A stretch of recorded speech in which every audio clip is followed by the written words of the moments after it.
ওকে, তো স্টুডেন্টরা দেখো, আজকে যে এক্সাম্পলটা সেট করেছি শুরুতেই, এটা হচ্ছে এক্সাম্পল নাম্বার 12। তো এখানে বলতেছে x cos yx into dy plus x sin yx minus y cos y by x into হচ্ছে dx। তো প্রথম কথা হচ্ছে আমাকে ভেরিয়েবলটা সেপারেট করতে হবে। তো প্রথমে একটা কাজ করি, প্রথমে এইটাকে, এই যে এইটাকে রাখলাম বাম পাশে, cos y by x টাকে বাম পাশে রাখলাম, সাথে dy টাকে রাখলাম। দেখি এই পুরো রাশিটাকে ওই পাশে পাঠিয়ে দিচ্ছি, ডান পাশে, হ্যাঁ, ভেরিয়েবলটা সেপারেট করার জন্য। এটাকে লিখতে পারি minus x sine y by x minus y cos y by x into হচ্ছে ডিএক্স। কেমন? ওকে, তো একটা কাজ করো, যেহেতু ভেরিয়েবল সেপারেট করতে হবে, তো একটা কাজ করি, এই ডিএক্স আছে না, ডিএক্স টাকে ডিওয়াই নিচে পাঠিয়ে দিচ্ছি। তো এখানে লিখো ডিওয়াই ডিএক্স ইকুয়ালস টু, এটাকে তুমি মাইনাস দ্বারা গুণ করে দাও। তো মাইনাস দ্বারা গুণ করলে কি হবে, এই পার্টটা আগে চলে আসবে, তাই না? ওকে, তো লিখো y cos y by x, যে মাইনাস মাইনাসে প্লাস হয়ে গেল, minus x sin y by x, তাই তো? ওকে, এটার নিচে এই পার্টটাকে পাঠিয়ে দেয়, যে এই পার্টটা কি আছে এখানে দেখো তো, x cos y by x, বুঝতে পারলাম? ওকে, তো এবার এইখানে লিখুন যে let y equals to vx, যেখানে এই v অবশ্যই কার ফাংশন, x এর ফাংশন।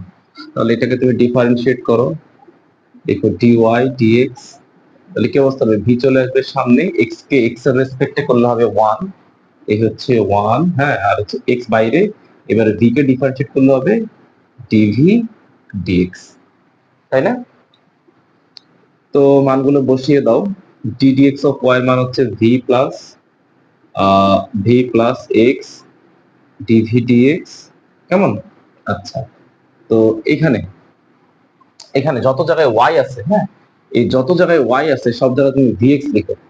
তাহলে এখানে vx cos vx divide by x, x x কাটা, একটু ভুল লিখেছি, cos এখানে y এর জায়গায় লিখে হচ্ছে vx, এই x x কাটা মাইনাস x sin y এর জায়গায় লিখে হচ্ছে vx divide by x, x x কাটা, হ্যাঁ, তো লিখো এখানে হচ্ছে x cos y এর জায়গায় লিখে হচ্ছে vx divide by x, x x কাটা। ঠিক আছে? তো এগুলো কাটাকাটি করার পর এখানে কি পাচ্ছি একটু খেয়াল করে দেখো তো, কি পাচ্ছি এখানে, দেখো v plus x d dx of v equals to, হ্যাঁ, এবার এখানে কত আছে, vx cos x x কাটাকাটি করে আছে v minus x sin v, x sin v, ঠিক আছে? তার নিচে কত আছে এখানে, x cos v, দেখো x cos v, ঠিক আছে? ওকে, এবার দুটো পার্ট আলাদা করে ফেলো, x d dx of v equals to, এইটা ডিভাইড বাই এটা লেখো, vx cos v divided by x cos v minus এইটা ডিভাইড বাই এটা, x x কাটো, x x কাটা sin v by cos v মানে হচ্ছে tan v। ওকে, তো পরের লাইন লিখতে পারি এরকম যে sir v plus x d dx of v equals to x x কাটা, এখানে v থাকলো cos v কাটা মাইনাস হচ্ছে tan v। তো এখান থেকে খেয়াল করলে দেখবা খুব সহজেই এই v আর v টা কাটাকাটি চলে যাবে। কেমন? তো v v যদি কাটাকাটি করে ফেলি তাহলে এভাবে দেখো, চিন্তা করে দেখো, এখানে বাম পাশে থাকতেছে হচ্ছে x dv dx equals to minus tan v, clear? এবার যেহেতু এইটাও v এর রাশি, এইটাও v এর, তাহলে এক কাজ করো, এই tan v কে এখানে পাঠিয়ে দাও, দেখো 1 ডিভাইডেড বাই tan v, এখানে হচ্ছে dv, এই dx টাকে এখানে পাঠিয়ে দিলাম, তাহলে মাইনাস dx, আর এই x টাকে x এর নিচে পাঠিয়ে দিলাম, মানে জাস্ট সব ভেরিয়েবল গুলো আলাদা করে ফেললাম। কেমন? তাহলে এখানে কত হয়, 1 বাই tan v এর মানে হচ্ছে cot v dv equals to হচ্ছে dx ডিভাইড হচ্ছে x। এখন স্যার দুই জায়গাতে ইন্টিগ্রেট করব, তাহলে integration of cot v dv equals to হচ্ছে minus integration of dx divide হচ্ছে x, তাই না? তাই তো? ওকে। আচ্ছা, তো ছেলেমেয়েরা বলো, ইন্টিগ্রেশন অফ cot x মানে কত? ইন্টিগ্রেশন অফ cot x মানে হচ্ছে অ্যাকচুয়ালি ln sin x। কত বলো তো? ln ln sin x, তাই না? তাহলে এখানে স্যার লিখতে পারি যে integration of cot v dv, তো দেখো ফলাফল হচ্ছে ln sin v, ln sin v। হ্যাঁ, ওকে। আচ্ছা, এখানে কত হবে? Minus ln x, integration of dx by x, value হচ্ছে মাইনাস ln x। তো যেহেতু ln এর রাশি, তাই এটাকে আমরা ব্যালেন্স করার জন্য পাশে লিখবো হচ্ছে কনস্ট্যান্ট ln c। ঠিক আছে? তো এবার এখানে লিখো ln sin v প্লাস লিখো ln x ইকুয়ালস হচ্ছে ln c। তো তুমি দুইটা ln, এখানে ln এর রাশি দুইটা, তাহলে কি হবে বলো তো? এখানে এই যে sin v আর হচ্ছে x টা গুণ হয়ে যাবে, তো লিখো x sin v। হ্যাঁ, ওকে, ইকুয়ালস হচ্ছে কত? c, তাই না? শুধু c না, এখানে ln c সহ আসবে, ln c। ঠিক আছে? আচ্ছা, তো এবার একটা কাজ করব, দুই পাশ থেকে ln টা বাদ দিয়ে দিব। তো বাদ দিলে কি থাকে? বাদ দিলে থাকে হচ্ছে x sin v ইকুয়ালস হচ্ছে c। তাহলে x sin v, হ্যাঁ, v এর মানটা এখান থেকে বসাই দাও। v এর মানটা এখান থেকে যদি বসাই, বলো v এর মানটা কত হবে? y বাই x ইকুয়ালস হচ্ছে v।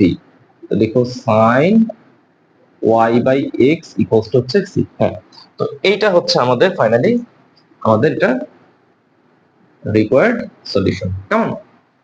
তো আশা করি এই ধরনের টাইপের অঙ্ক তোমরা পারবা। এগুলো আমরা আগে করেছি, বাট একটু ডিফারেন্ট টাইপের, এই জন্য করে দিলাম। হ্যাঁ, তো স্যার নেক্সট পরের অঙ্কে চলে যাচ্ছি।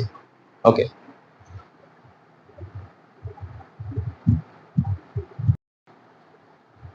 আচ্ছা, ওকে, দেখো এবার হচ্ছে আমাদের এক্সাম্পল নাম্বার 40। এটা একটু ডিফারেন্ট টাইপের ম্যাথ। দেখো, এটা বলেছে y into e to the power x by y dx plus y minus x into e to the power x by y into dy। আচ্ছা, তো প্রথম কথা, আগে ভ্যারিয়েবলটাকে সেপারেট করে ফেলি। প্রথমে এই পাশটা যেহেতু dx আছে, একটা কাজ করো, এটা কিভাবে লিখো? e to the power x by y, এখানে লিখো dx ইকুয়ালস টু, এই পার্টটাকে ওইদিকে নিয়ে যাও, তাহলে minus y minus x into e to the power x by y, এখানে হচ্ছে dy। ওকে, তো ভেরিয়েবলটা সেপারেট করে ফেলো। এই dy টাকে নিচে পাঠিয়ে দাও, লিখো dx dy, মাইনাস দ্বারা এটাকে গুণ করো। হ্যাঁ, মাইনাস দ্বারা গুণ করো, তো মাইনাস দ্বারা গুণ করলে এখানে কত হবে? এখানে হবে মাইনাস y আর এখানে হবে মাইনাস y প্লাস। তাহলে আমি লিখতে পারি x e to the power x by y minus হচ্ছে y, আর এইটাকে এর নিচে ভাগ করে দাও, তাহলে y e to the power x by y। তো দেখো, চ্যাপ্টারের শুরুতে আমি তোমাদেরকে বলেছিলাম, যদি অঙ্কের প্যাটার্ন এমন থাকে যে y বাই x আকারে থাকে, হ্যাঁ, এই টাইপের থাকলে তুমি y ইকুয়ালস টু vx বসাবা। এটাকে সমমাত্রায় বানানোর জন্য এই যে y এর জায়গায় তুমি vx বসাইলে x x কাটা ভ্যালু থাকবে শুধুমাত্র v। আর যদি x এর জায়গায় x বাই y থাকে, তাহলে তুমি x ইকুয়ালস টু vy বসাবা। কি বসাবা? x equals to vy। এতে কি সুবিধা হবে? x এর জায়গায় vy বসাইলে y আর y কাটাকাটি গেলে যে x সমান v থাকবে, সমমাত্রা তৈরি হবে। হ্যাঁ, ওকে। তো এখানে কনসিডার করতে হবে, মনে রাখতে হবে যে এই ভিটা, হ্যাঁ, এই ভিটা অবশ্যই যেন y এর ফাংশন হয়, আর এখানে ভিটা অবশ্যই যেন x এর ফাংশন হয়। হ্যাঁ, এভাবে চিন্তা করতে হবে। যদি আমরা এগুলো লিখি না, বাট এভাবে চিন্তা করতে হবে আর কি। ওকে, তো এখানে প্রথমে একটা কাজ করো, তুমি এখানে লিখো যে লেট, এই পাশে লিখে রাখো যে let x equals to vy। তো এখানে অবশ্যই ভিটা কার ফাংশন? ভিটা হচ্ছে y ফাংশন। তাহলে তুমি এটাকে y এর রেসপেক্টে ডিফারেন্সিয়েট করো। তো ডিফারেন্সিয়েট করলে কত হবে? dx dy। হ্যাঁ, তাহলে ভিটা মনে করো বাইরে, y কে y এর রেসপেক্টে ডিফারেন্সিয়েট করলে 1 প্লাস y, v কে তুমি ডিফারেন্সিয়েট করবে হচ্ছে y এর রেসপেক্টে। কেমন? ওকে, তো তুমি এখানে ভ্যালুটা বসিয়ে দাও, তাহলে v প্লাস ওই যখন থেকে ভ্যালুটা কালেক্ট করতেছি, v plus y dv dy equals to, হ্যাঁ, আচ্ছা, তো এখানে x থাকলো। হ্যাঁ, আচ্ছা আচ্ছা, x এর মান কত আছে? x এর মান আছে হচ্ছে vy, তাই না? তো এখানে লিখো vy e to the power x এর মান লিখো vy ডিভাইড হচ্ছে y। এই যে y কেটে দিলাম, y আর y টা কেটে দিলাম। কেমন? ওকে, মাইনাস, এখানে y এর জায়গায় y আছে, y টা ঠিকঠাক, পরে এটা নিয়ে চিন্তা করব। ওকে, এখানে y টাকে স্যার রাখলাম, e to the power x, x এর জায়গায় লিখো vy, নিচে হচ্ছে y, y কাটলাম। ওকে, তো তাহলে এখানে ভ্যালু কি অবস্থা হয়? y dv dy equals to, হ্যাঁ, আচ্ছা, এখানে কত হবে? y E to the power v, এই যে ওয়াই কাটাকাটি গেছে, এখানে ই টু দি পাওয়ার ভি। ঠিক আছে, এখানে তুমি একটা কাজ করো, এই যে এখানে ভি ওয়াই তো, আচ্ছা এই যে এখানে লিখো ভি ওয়াই, হ্যাঁ, তাহলে e to the power v minus হচ্ছে ওয়াই। এবার একটা কাজ করো, এখান থেকে ওয়াইটা কমন নিয়ে নিচের ওয়াই সাথে তুমি কাটাকাটি করে ফেলো, হ্যাঁ। ওকে, তো এইভাবে লিখতে পারি যে v plus y dv dy equals to, হ্যাঁ, এখানে তুমি ওয়াইটা কমন নয়, যে ওয়াইটা কমন নাও, তাহলে এখানে হবে কত, ভি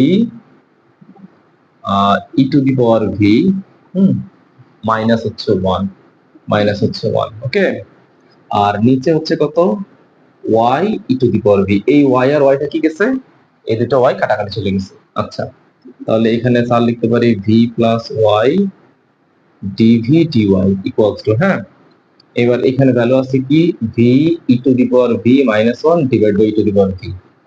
তাহলে এটাকে লিখতে পারি v plus y dv dy equals to, এই যে এইটা দিয়ে এটাকে ভাগ করে ফেলো, তাহলে v e to the power v e to the power v, এই দুটো কাটাকাটি minus one divide by e to the power v, লিখতে পারি y dv dy equals to, হ্যাঁ, v minus one divide by e to the power v, লিখতে পারি যে, আচ্ছা এটাকে তুমি এইভাবে রাখো, সমস্যা তো নাই। ওকে, এইভাবে থাক, এইভাবে থাক, পাল্টা পরে চিন্তা করবো। এবারে ভিভি কেটে দাও, তাহলে এখানে কি থাকে, y dv dy equals to minus e to the power v. ঠিক আছে, minus e to the power v. আচ্ছা, ওকে, তো এবার একটা কাজ করি, এই পার্টটা স্যার মুছে দিলাম। আচ্ছা, এবার এখানে যে তোমার ভ্যারিয়েবলটা সেপারেট করতে হবে, তাহলে একটা কাজ করি, এই ই টু দি পাওয়ার ভি আছে না, এইটার এদিক নিয়ে আসো, এই ই to the power V K এখানে নিয়ে আসো, লিখলে ই টু দি পাওয়ার ভি, এখানে হচ্ছে ডিভি, হ্যাঁ। ওকে, আচ্ছা এখানে কি অবস্থা, এখানে মাইনাস আছে, ওকে ফাইন, তাহলে মাইনাস এখানে ডিওয়াই, ডিওয়াইটার এখানে পাঠাইলাম আর ওয়াইটার নিচে ভাগ করে দিলাম। ঠিক আছে, এবার এখানে নিয়ে আসুন, সব এক পাশে নিয়ে আসো, e to the power v dv plus হচ্ছে dy by y equals to 0। তো তাহলে আমি তো এখানে বুঝতে পারতেছি, যদি ইন্টিগ্রেট করি, ইন্টিগ্রেট করলে e to the power v dv plus হচ্ছে dy by y equals to 0। তো ই কে ভি এর রেসপেক্টে ইন্টিগ্রেট করলে ফলাফল কত হবে, ই টু দি পাওয়ার ভি, আর এখানে কত হবে লন ওয়াই ইকুয়ালস টু কত, সি, তাই না? তো ই টু দি পাওয়ার ভি, বলো ভি এর মানটা কত, ভি এর মানটা হচ্ছে এক্স বাই ওয়াই। দেখো ই টু দি পাওয়ার হচ্ছে x by y plus ln y এর মান হচ্ছে কত, আচ্ছা ওয়াই এর মানটা এখান থেকে বসায় দাও, আচ্ছা ওয়াই এর মানটা হচ্ছে v by x, v by x, হ্যাঁ, v by x equals to হচ্ছে সি। আচ্ছা এখন দেখতে হবে তারা অ্যান্সারটা আসলে কিভাবে রেখেছে, আমি চেক দিচ্ছি। আচ্ছা ওরা এইভাবে রেখে দিয়েছে, হ্যাঁ, ওরা এখানে কোনো মান বসায়নি, ঠিক আছে, ওকে রেখে দাও, এভাবে মান বসে এতটুকু তো ওরা রেখে দিয়েছে। ঠিক আছে, ওকে, তো স্যার চলে যাচ্ছে হচ্ছে এরপরে এক্সাম্পল নাম্বার 41, এটা ন্যাশনাল ইউনিভার্সিটি 2004 এর পরীক্ষাতে আসছে, কেমন? ওকে,